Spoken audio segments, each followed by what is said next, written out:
Hello there, kia ora.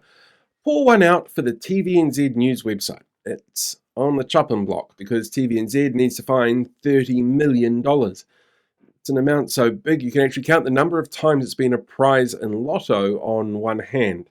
The website itself is just one of a number of changes being proposed as the state broadcaster looks to continue their transformation into the digital age of streaming with less of a focus on linear broadcast.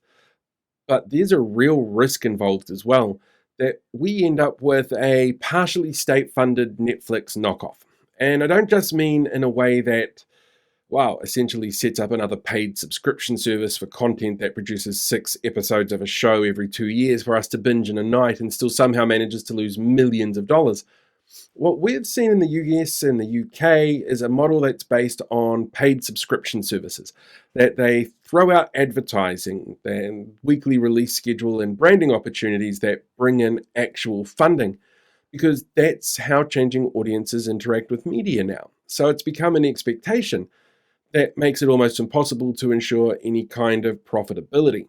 That model was actually designed specifically to kill profit from traditional broadcasters like TVNZ, but that profit also means investment in areas like our news services. It's kind of in question.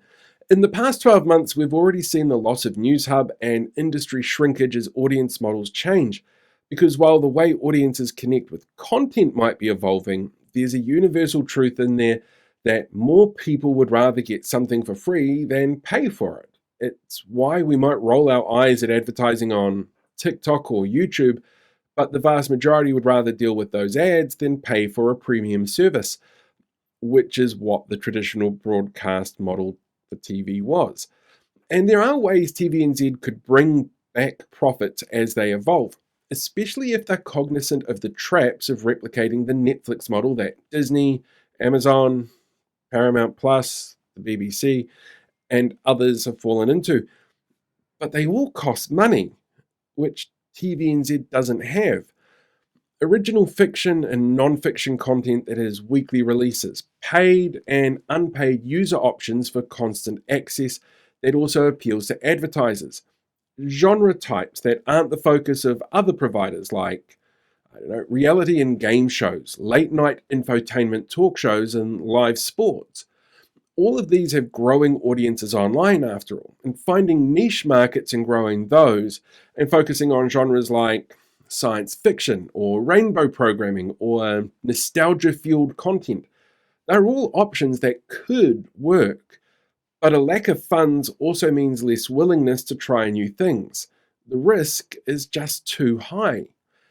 Our access to news is important. It's what keeps us informed and helps us make better informed decisions.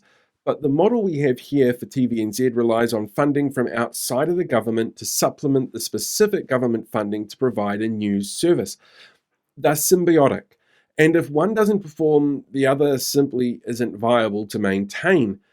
But 30 million is a lot to risk on drastic change, especially when this is somewhat uncharted territory.